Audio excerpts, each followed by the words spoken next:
The Galactic Concord had always viewed humans with a wary curiosity. They were Deathworlders, originating from a planet classified as a Class 8 biological hazard zone.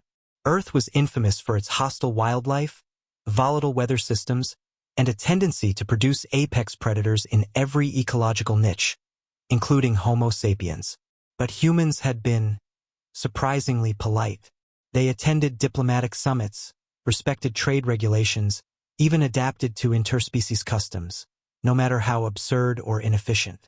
They smiled through insults, tolerated minor aggressions, and extended mercy when others would have retaliated. So the galaxy relaxed. They mistook restraint for weakness. It started with the Skarn Dominion. The Skarn, brutal and arrogant, viewed empathy as a genetic flaw. When they annexed the peaceful Lirari homeworld, close allies of Earth, they didn't just conquer. They burned cities, executed teachers, bombed hospitals. The Lirari cried out for help. Earth sent a message.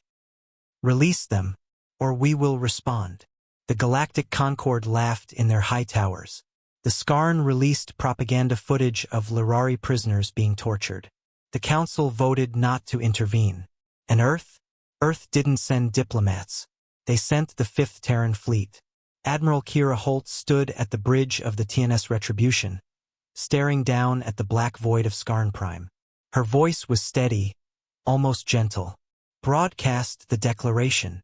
Across the system, every channel lit up with one signal. You ignored our warnings. You targeted our friends. We are done pretending. The first strike came from orbit. No flashy plasma beams. No theatrical warnings. Just a tungsten rod, dropped from orbit at hypersonic velocity, obliterating the Skarn High Command headquarters in an instant. A single kinetic projectile flattened a city. Then came the drones, autonomous hunter-killers, black as night, deployed to cut out military strongholds with surgical precision. Then the infantry. Not for occupation, but for message.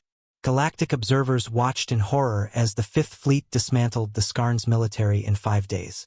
Not conquered, erased. Their war factories were turned to slag.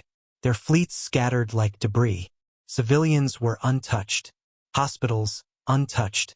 Any surrender accepted. Any resistance ended in silence. There were no more negotiations. No more forums. No more diplomatic niceties. Just the cold, undeniable reality. The humans weren't playing by galactic rules anymore. When the Concord demanded an explanation, Earth replied with a single sentence. For too long, we wore a mask to make you comfortable. The mask of restraint. The mask of diplomacy. The illusion that humans were just like everyone else.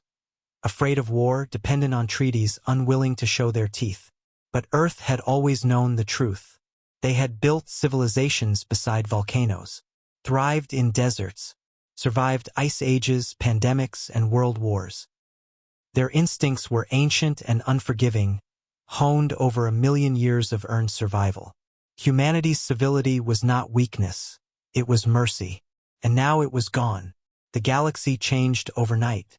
No one touched Earth's allies again. The Lirari were reinstated to their homeworld. The Council voted to revise non-intervention policies. Empires that had mocked humanity suddenly found themselves reviewing defense budgets. The phrase Deathworlder took on a new tone. It no longer meant dangerous but manageable. It meant, if they stop pretending to be civilized, you're already too late.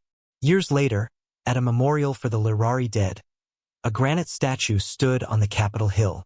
It showed a Lirari child holding the hand of a Terran Marine. The plaque read, "They asked for kindness and we gave it. They demanded blood and we ended it." And in smaller text, beneath it, "Never mistake patience for peace. Never mistake mercy for weakness. Never forget the day the Deathworlders stopped pretending."